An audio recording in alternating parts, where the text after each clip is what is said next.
A very good morning to you. Thanks for joining us from wherever you're watching us this morning on the Tuesday edition of the show. I'm Yemi Adebayo. I am Tayo Salam. It's great to have you join us again. All right, the show is very interesting today. We're starting off with great news for Nigeria, the Super Eagles of Nigeria, as they count down to playing Sierra Leone in an AFCON qualifier later this month. Olaina was on target, scored his first goal for Fulham to help them secure their first win of the season in the English Premier League. After 5 years of playing in the English Premier League, Olaina finally gets his goal, finally gets a goal to his name. Congratulations, Olaina. Hopefully, when he gets to play for the Super Eagles, he gets to score as well. And what a goal it was last night for Fulham. All right, so we move on and talk about another Nigerian Super Eagles forward, Samuel Chukwueze, ends his 12-month goal drought for Villarreal. He was on the score sheet, scored for the Yellow Submarines in the 64th minute against Real Valladolid, and the game ended 2-0 in favor of Chukwueze's side. Talking about Villarreal, another good one to talk about on the show this morning. Yeah, you can say that again. Super Eagles players bang on form just before that qualifier against the Leon Stars of Sierra Leone. Also on the show, the UEFA Champions League match day 3. We'll get to see some very interesting fixtures later tonight, and we'll give you a comprehensive preview of all that games. None bigger than Inter Milan taking on Real Madrid. All right, so that's how we start the show today. Of course, we're not starting with football. Not yet. We'll do that in the second part of the show. But we start with tennis. Paris Masters, to be precise. Right. That's the first stop on the show today. Antayo. There you go. Yeah, I mean, do you buy or do you understand everything Nadal has said? From me, what I pick is centered around physical issues coming to this competition. It's talked about coming towards the end of the season, tired already, physically not in the best shape, and talked about freshness as well. And Nadal, with his style of play, has got to be fresh to play at that very optimum level. To be on that very high level that we know him to be. I listen to the explanation, you know, and it does make sense. Yeah, it makes a lot of sense. But it's to wrap your mind around why, in spite of all that, you know, this man is more or less like a machine, you know. To now wrap your head around, I mean, this was a Nadal. I've been following Nadal since 2006 when he burst onto the scene, I think 70-year-old, 80-year-old. And I was sitting there with you and asking myself, it's still very hard to understand how at least he's not won once since that time. And he's been in his prime all the while, apart from a couple of years where injury. But I guess the explanation is, by the time we get to the year-ending tour finals, it's either fact down, already. The packed calendar, you know, it's affecting it. Then the Paris Masters as well, you know. But I guess that's why he's talking the way he's talking, and those two events, he will be trying to see maybe the hoodoo is going to end this year. Maybe the hoodoo will end this year. And you also heard that Nadal try to be philosophical, saying some places you just go to and things don't work out. You just can't explain. Yeah, you can't explain. Inexplicable indeed. But for Nadal, luckily for him, he hasn't played a lot of games this year because of COVID. That's what they say, that maybe the truncated season might will just help be a him. blessing. Is that a little bit of rest? Yeah, so a lot maybe of rest. he'll come here fresh. A lot of rest, actually. A lot of rest. Okay. So fingers crossed, Nadal will start his campaign against the countryman Feliciano Lopez at the Paris Masters. We're not leaving Paris just yet, but this time let's talk about the French Open 2021 edition. Earlier this year, organizers of the competition, just out of the blues, decided to move the competition to September. And a lot of people were shocked. Players and fans alike didn't understand what was going. But the organizers had to protect their own competition. Self-preservation. Exactly. They had to do that because of what was going on. A lot of criticisms and all of that in the wake of that decision. But the French Open organizer, Guy Forget, it's pretty much come out to say if there's a similar situation going into next year in terms of health situation, Yeah. they won't hesitate to do the same thing. Bottom But line, what? French Open will not be out of the calendar. The organizers, I mean, and it was a bold move. And And it's turned out great as well. yeah, not all the Grand Slams were held this year. Yeah, and, Wimbledon had to be cancelled. you know, so to me, I think it was a smart move. And they say, look, it's not a one-off. Nope. If there's no vaccine and everything is the way it is, we might just have to Do have it another again. French Open at the same time we did the 2020. But there's a but still. We'll listen to the so but. we just let him explain that. All right. So we'll listen to him explain that to us.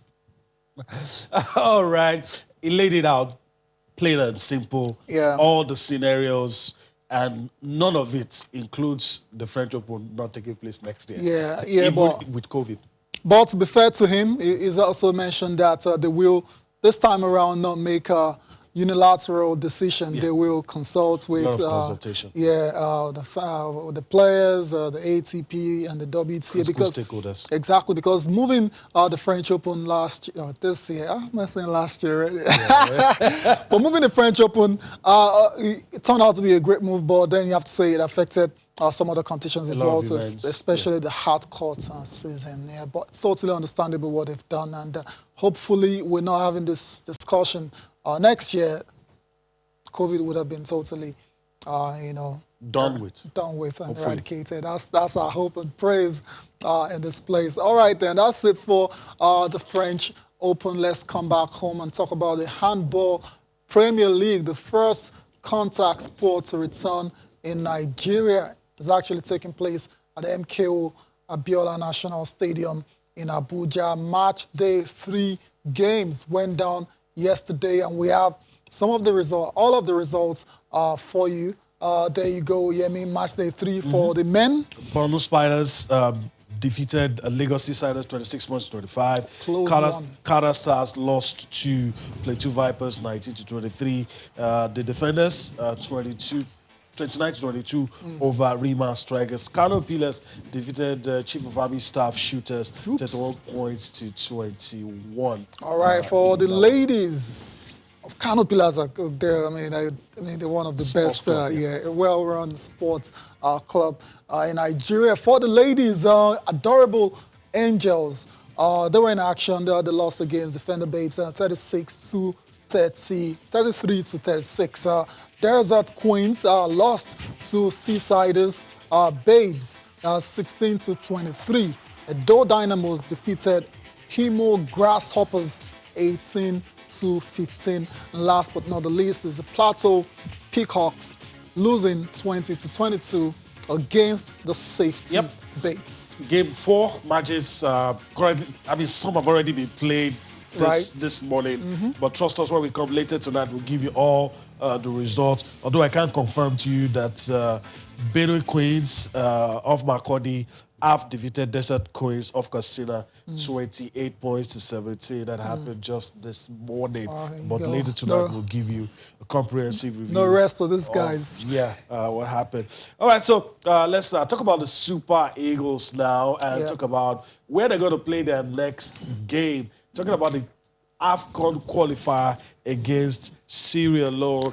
We've talked about the inspection tour, Tayo. The NFF, Nigeria Football Federation, has been to the Samuel Ogbemudia Stadium on an inspection tour. And the NFF president says he's impressed. And that's the vibes we're getting from the Same inspection. pictures. That's the pitch. They say a picture is worth more than 1,000 words. So Right. I guess the picture Sometimes tells the some story. pictures can be, we're living in very strange times now. You got to be careful. Gotta be careful, all right. but But there you from what have we're it. saying, The top guys in the NFF with the people in charge of Edo State. That's the Deputy Governor was part of it as well. Shuaibu, right there. And I mean, that's basically the information. They're pleased. The Super Eagles are welcome. Although there's a little matter of whether or not the fans will be allowed.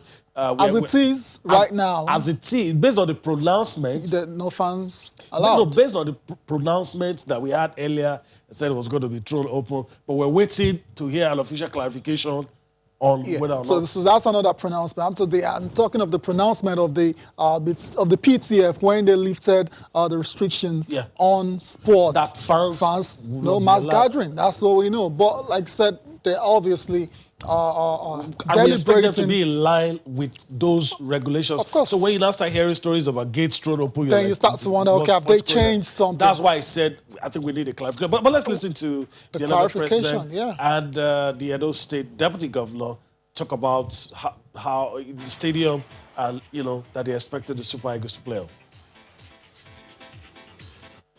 Improvement on the last time I came. The turf is very, very brilliant. It's lush, green, and it's what you see in other climes. So I'm very impressed, and I want to congratulate the governor and his team, especially the deputy governor, for ensuring that we have this world-class facility, which we are very proud of.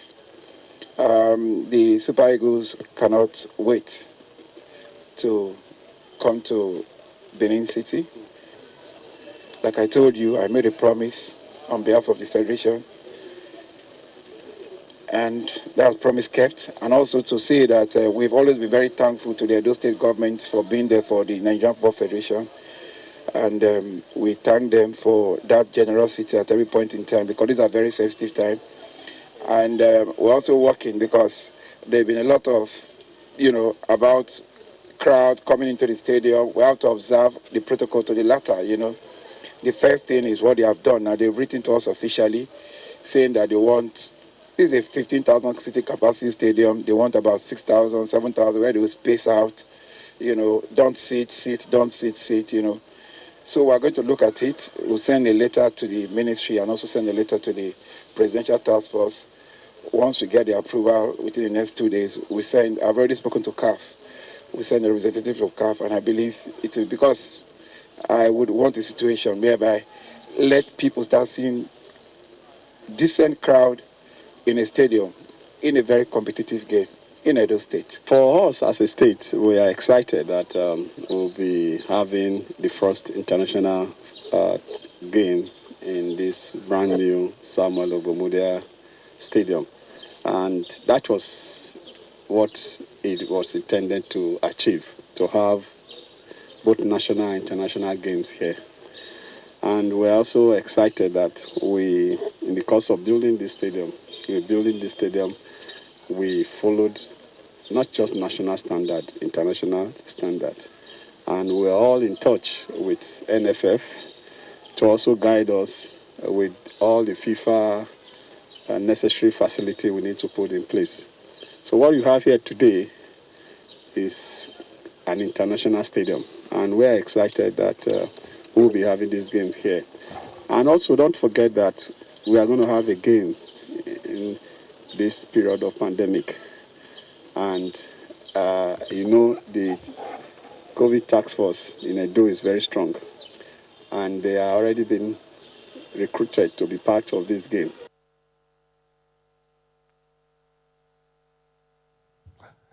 All right. All questions answered. Really? Or most of the questions answered. That's more like it. Most of the questions Not all answered. of them at the moment. I mean, the president, NFF, said they're still talking to the relevant authorities to get approval to get fans. Obviously, if you're going to bring in fans for a game, it's going to be at a reduced capacity. Should be. That's why the issue of throwing the gates open. That's a no-no, obviously. It's a no-no. Yeah. It's a no-no. All right, then. All right. Yeah. So I guess we just leave it at that. Hopefully time. we'll get it right, cross the T's, dot the I's, and everything will be fine with that game. We need to go on a break right about now. When we return from that break, we're talking about the UEFA Champions League. Matches played last night in the English Premier League and what Super Eagles players are doing for their various clubs right there in Europe. That's what we're going to be doing when we return from this break. But first, we need to go on that break. And after that break, there'll be more for you. Sports this morning.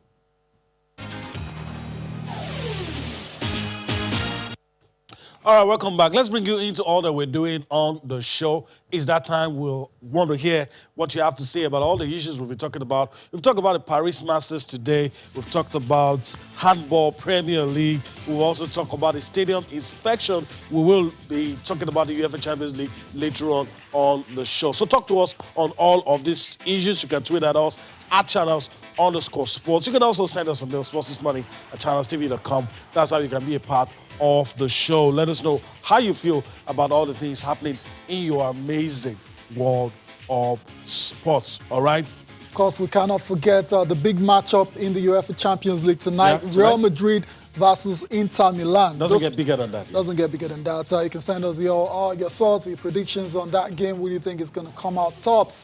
These two teams started the competition. We're supposed to be 1 and 2, but they're actually 3 and 4 on the table. So okay, all right. Yeah. Well, our friend Akintunde Bada joins us now. We're going to be talking about everything sports, all of the interesting things in the amazing world of sports. But Bada, let me just say good morning first. Let me welcome you to the show. Good morning, Yemi. It's always good to be here. Good morning, Tyre as well. And as I like to say, good morning to the viewing fans. all right. Okay, It's great to have you.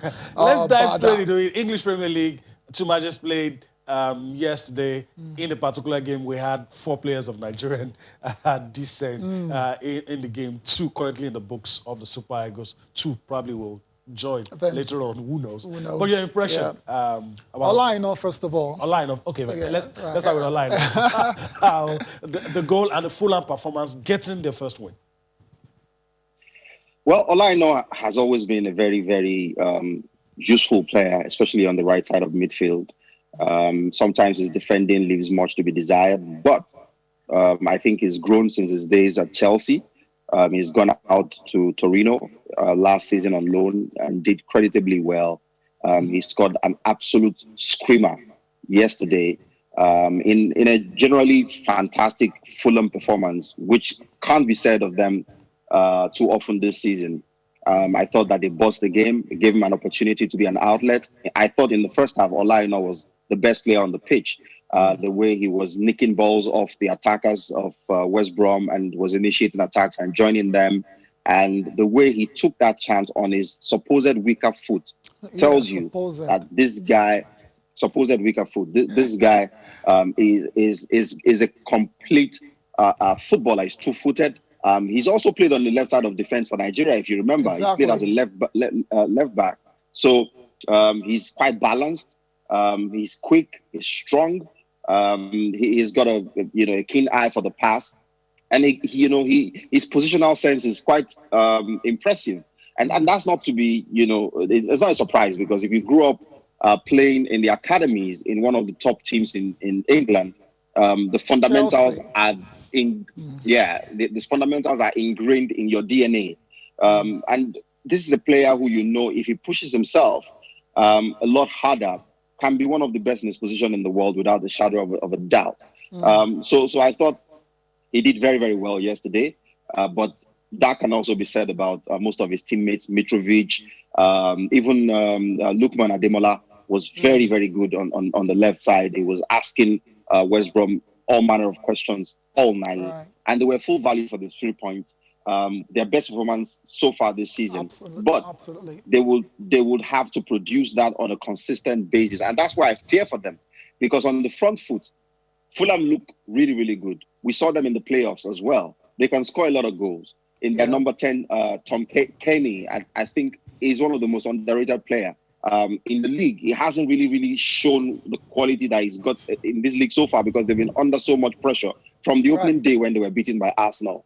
But when they settle, I think the coach, Scott Sinclair, has got a bunch of players who, on their good day, can be very good. But when they are asked all of the strong, serious questions by the top sides, they are found wanting, especially defensively. Yeah. And that's where they need to, get things sorted out. They need to be a solid defensive unit to stand a chance of staying up in the Premier League, because they won't play West Brom every week. All the time. You're spot on, Bada, and hopefully Fulham can actually kick on from this particular victory. They're now out of the relegation zone in 17th now. Unfortunately, West Brom are still there. Before we move on from the Premier League to La Liga, quick one on the second match of the day between Leeds United and Leicester. Ended up 4-1 in favor of the Foxes.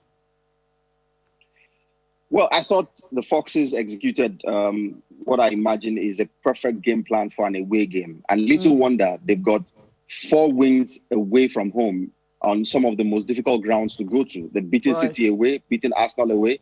Now they've beaten Leeds away. And when you hear Brendan Rodgers say that Jamie Vardy might be the best counter-attacking forward in the league, you've got to believe on the evidence of what he did again yesterday. He caused all manner of grief for Leeds, running in behind with his pace, had a hand in the first goal, squared it quite, nicely for Harvey Barnes to score. Headed the second goal, caused the problem for Tielemans to tap in. And then he scored the third and would have been on hand to score a penalty had it not been taken off before the incident took place. So Jamie Vardy has 7 goals in the league, and all of them have been away from home. And so that tells you that this Leicester team might be much suited to playing away, where they can sit back, be very compact, and then hit teams on the breakaway. And with players like Maddison, Mendy in the middle of the park, they can always nick balls off you and release the runs of Barnes, Vardy, Pratt, and all those quick players. Albrighton yesterday was playing out of the skin. So Leicester has that look of a team that would cause you all kinds of trouble, especially if you're a team that likes to play the ball like Leeds. Leeds, wanted to dominate the game, and each time they turned possession over, Leicester countered them very quickly to devastating effect. So full value for Leicester's win, and another lesson for Marcelo Bielsa to take away from this league. When you make mistakes, when those passes don't stick, when you're passing up chances like we saw their striker, the former Chelsea guy, what's his name again? Pass up 2 great early chances. You are going to be punished in this league. So when you have the chances, you've got to take them. You've got to be as clinical as possible. And yesterday, Leeds were not clinical, and they were punished duly for it by Leicester. All right, then. Patrick Bamford is who I'm trying to remember. Exactly. Okay. Yeah. All right. Let's quickly, before we go to the UEFA Champions League, let's quickly touch up on Samuel Chukwueze and your thoughts. For me, he ended his goal drought, almost 12 months, got a goal, played 64 minutes in that game, and I'm happy to see a lot of us thought he was going to have problems, especially when a Japanese forward was brought and a new manager at the helm. But they seem to have settled down well.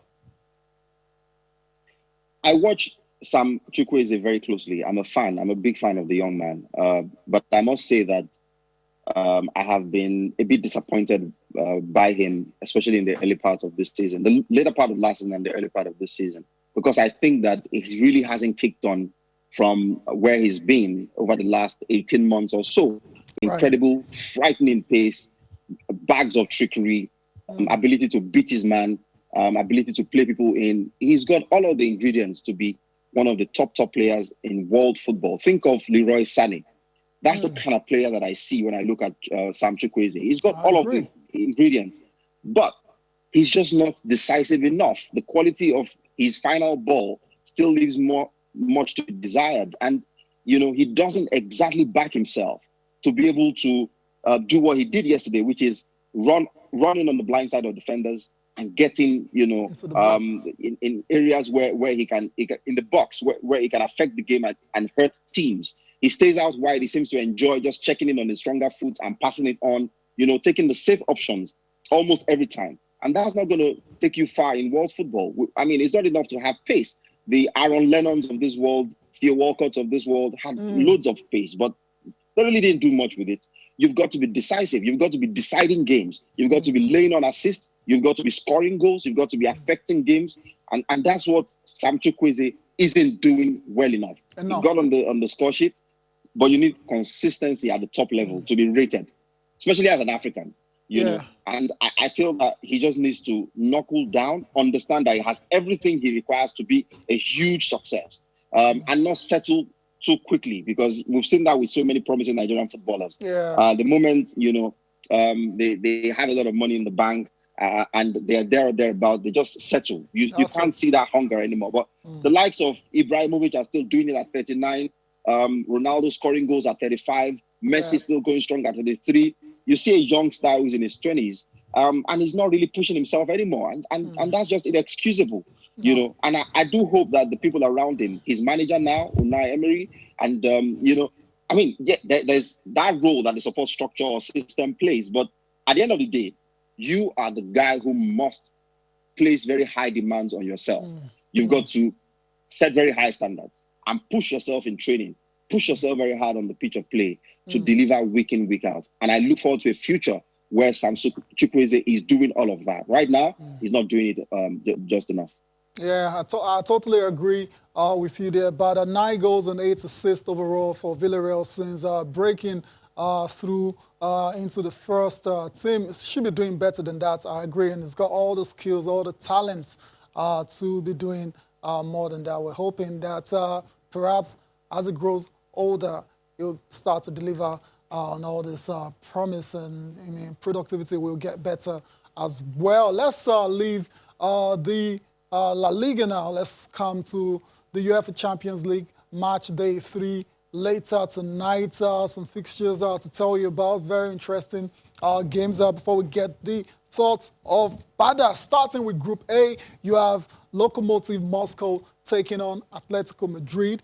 In the same group, Bayern will be taking on RB Salzburg. In Group B, it's Shakhtar Donetsk versus Borussia Mönchengladbach, and Real Madrid versus Inter Milan. That's the star match of the night. In Group C, City will look to consolidate their top position when they host Olympiacos of Greece, while Porto and Marseille will be trading tackles as well in the same group. Last but not the least is Group D, Atalanta versus Liverpool, and Midtjylland of Denmark will be hosting Ajax. Ajax have real troubles right now. COVID absolutely decimated their side, but we'll come back to that shortly. Let's talk about the star match of the day.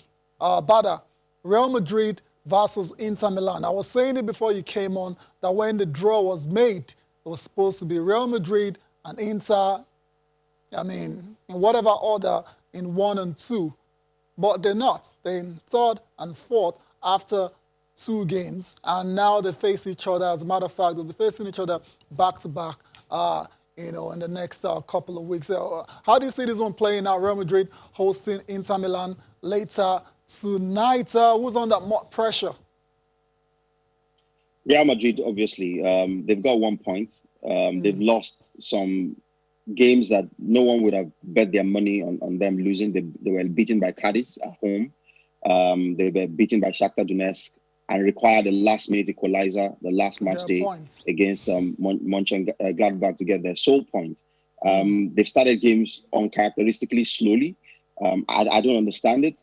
All teams are obviously suffering the impact of the packed schedule. So that can be an excuse, especially for a team that's got the strength and depth that Real Madrid have got.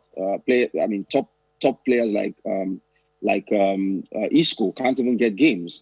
But the point is, this is not a 6-pointer, those 2 games. It's a 12-pointer. Because, as far as I'm concerned, it is. Whoever wins, and I don't imagine that one side will take the maximum points over the 2 legs, but it's a distinct possibility that Real Madrid, for instance, can wake up and win the 2 games on the bounce and destroy Inter Milan's chances of qualifying. Or Inter can win the 2 games on the bounce and totally obliterate Real Madrid's chances of qualifying. Or the 2 of them can cancel each other out and get just 2 points from the 2 games and give Mönchengladbach and Shakhtar Donetsk the opportunity to take the group. So there is so much riding on this game for both of them. And when you hear Zidane say, this is a final, better believe it. It is a final for them because they've got to get their Champions League campaign started. Inter Milan were disappointed losing the final of the Europa League last season. It is Conte's second season in charge. He came second in the league as well. He's got his work cut out. He's got to win something this season. But before we start talking about winning something, he's got to progress from this group because if he doesn't, it will be an absolute disaster that might cost him his job. So the 2 teams have so much riding on this for them. If Inter gets Lukaku fit, I doubt it. With Lautaro Martinez and Lukaku playing up front and the pace that they've got, the ability to counter-attack, they're essentially a counter-attacking team. And that's where I worry for for Real Madrid because they've struggled against the pace of Shakhtar and Mönchengladbach. If you watch those two games very, very closely, those teams hit them on the break and pick them apart very, very easily. And then you combine that with mistakes in defense by the likes of Varane, which is quite uncharacteristic. Varane over the years with Sergio Ramos have been one of the most reliable central defensive partnership in world football. But at the minute, there's just jitters, there's just uncertainty written all over that pairing. And you feel like Inter can get at them, especially with the physicality that they bring in the midfield areas, in the attacking areas, and you expect them to be defensively solid. So Real Madrid would have to be at it from the very beginning, get Modric on the ball as much as possible, get Casemiro snapping at people's heels and winning balls back, get Valverde doing the same, get Cruz dominating the game, get Benzema in on things. You saw what happened at halftime, their last game against Mönchengladbach. Even though Karim Benzema has come out to apologize to Vinicius Jr., he was heard on camera. It was cringeworthy, telling a teammate to not give the ball to Vinicius because he considered Vinicius playing against Real Madrid. them. You can't have Never that heard sort anything of like that division. before. Oh dear. You can't have that disunity or division in the front areas. And they would hope that if Hazard gets to start, is in the sort of form that we saw over the weekend where he scored an absolute screamer. But for a man who cost about £80 million upwards, 2 goals in a season and the second counting now is not good enough. And it's on nights like this that you need the players that you pay top dollar for to justify the spend. So does Real Madrid have the quality to take this game? Absolutely, especially with their back against the wall. And how many times have we seen in the past Real Madrid written off and then needing to save their lives, bouncing back with a solid performance? That's what I expect tonight. I think that the experience, the quality in that team will make them favorites going into this one. And because they know that they are condemned to win. If they don't win, it's almost over. Real Madrid will just have too much quality for Inter Milan over 90 minutes, in my opinion.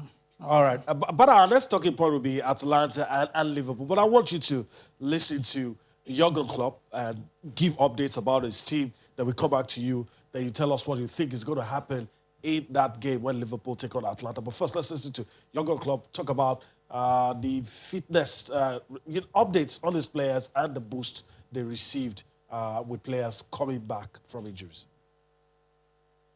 Early in the season, so I don't think we should think too much about where we stand in the different competitions.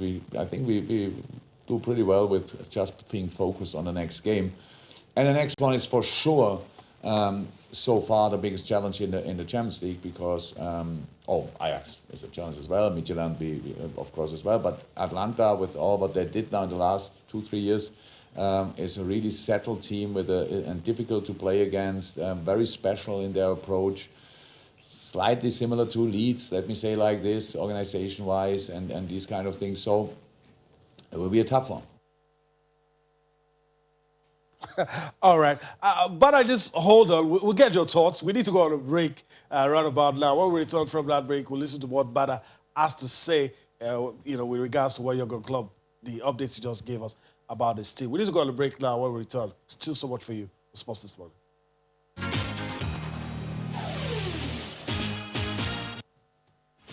All right, welcome back. Bada is still with us. So, Bada, let me get your thoughts on what you heard Jurgen Klopp say and probably the possible outcome of the game. Well, I think he's very right about the quality of Atalanta. Over the last 2 years, they've proved a very, very solid, very organized, very disciplined team. And I've given some of the big names a tough time in the Champions League, particularly. They went very, very far last season before losing to PSG, I thought. In a game many thought they should have won, to be honest, just based on the number of chances that they created. In Zapata, they've got a striker in form. Even though they've sold a couple of players like Castagne to Leicester, they still have a solid team. And Liverpool, as you and I know, haven't exactly started the season very, very well. Yep. Even though they've got 2 wins on the board, they look like a team that can be, gotten at by a very mobile, very creative team and Atalanta can't be that team. So I think that Liverpool obviously would be favourites because they're, one of the best teams in Europe. But at the moment, they're not producing the kind of performances that will make you say that they will beat Atalanta easily. So they would have to be on their A game to get past this Atalanta team. For me, it is one of those games that you've got to keep your eye on because it would have a lot of goals. Atalanta would not hold back. They would show Liverpool no respect. They would have a go at them. But Liverpool always find a way. When you have Mane, Salah, Firmino, Diogo Jota now on the pitch, you always have a chance. As we saw against Leeds, which interestingly, Jurgen Klopp alluded to when he was making a comparison between Atalanta and Leeds in their playing style. Yeah, we saw Leeds open Liverpool up and score 3 against them, but Liverpool still won the game by scoring 4. So, that can happen tonight. You can see Atalanta score goals because they are playing better than Liverpool. But every time Liverpool goes forward with those players I just mentioned, they always have a chance to score goals.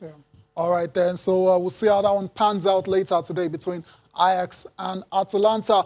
Let's spare thoughts now for good old Ajax. They'll be in action later tonight as well, but they've got serious issues. They're taking on Midtjylland in Denmark. Bada, the COVID-19 has taken its toll on this team. They're going to have just 17 players available for this match. And the coach, obviously, is a bit subdued. I'd like you to listen to our coach of Ajax, what he has to say, the update in terms of player availability for this game. And we'll come back. Let you tell us how they can find a way to somehow beat Midtjylland later tonight. Of course, we have some players who are not allowed to travel in Denmark. Players who are allowed to play in Holland, so that's a little bit weird. And we will try to get them in. But still, we have a squad and we have good players, and then we need replaces. And I always say you cannot win titles with 11 players. So we did a lot of rotation in the last time, and that was one of the reasons. Every team can get the coronavirus, and also in Ajax. So now we have it. We have positive tests. We have to deal with it. Sounds a bit subdued. That's the coach Erik ten Hag of Ajax. But quickly, there's no Dusan Tadic. There's no Klaassen. Then most crucially, there's no Andre Onana and his backup goalkeeper Martin Skettenberg. How are you supposed to find a way around all of this to perhaps get a win later tonight? Quickly. I don't know how this game is still going on, to be honest. I think it's unfair to put a team in that sort of situation and expect them to go and prosecute a UEFA Champions League game. It doesn't matter who the opposition is, but they're severely weakened due to no fault of theirs. How can you not have your top 2 goalkeepers available? How can you not have such important players available to you and be going ahead to prosecute such an important match? I would think that when situations like this crop up, that such games are moved forward until such a time when the players recover enough and can play. But the reality is, with bits of infections that are going on, it's not surprising with the travel that these players have to do, the interactions they have with the larger society when they go back home and all that. Expect more and more cases like this to happen. And when they do affect the big teams, a lot more focus will be cast on it. Imagine if this was Real Madrid going into this game against Inter Milan missing 7 important players. But the whole world would have been screaming about it. But because it's Ajax, there's not much that's being said. No one is saying anything about it. The match shouldn't be happening, to be honest. Shouldn't be happening, but it's going to happen later tonight. Ajax, like the coach said as well, will have to put out a good team to try and get the victory later tonight. Bada, thank you very much for joining us on the show. We really appreciate your time, and we're looking forward to having you again next Tuesday. Thanks for having me, Tyler, and thanks, Yemi. Thanks, everyone. Cheers. All right, then. So that's it for the champions. I see where it's coming from. It's made a very good Valid points point. there. Valid Yeah. point. All right. But before we look at the papers, couple of quickly, tweets. Yemi, I've got a couple of tweets. We can't take everything, obviously. So I'm taking from Henry Jr. You're asking if the Samuel Ogbemudia Stadium has got VAR facilities and will that be used by any chance against Sierra Leone? VAR, VAR, we We'll find out. We'll find out, We'll find definitely. out. Yeah, you can start. I don't want to answer that with tuned. the snap of my fingers. Yeah, But we'll find because we out. haven't seen it. Yeah, we haven't. So we'll wait till tomorrow. By what time we come back tomorrow, we will be letting you know that answer. And last but not the least, Uchizi, you're saying Leicester is a team to watch out for this season. Are we about to have another Leicester winning the title again? Really? You never can tell. You Never can tell. All right.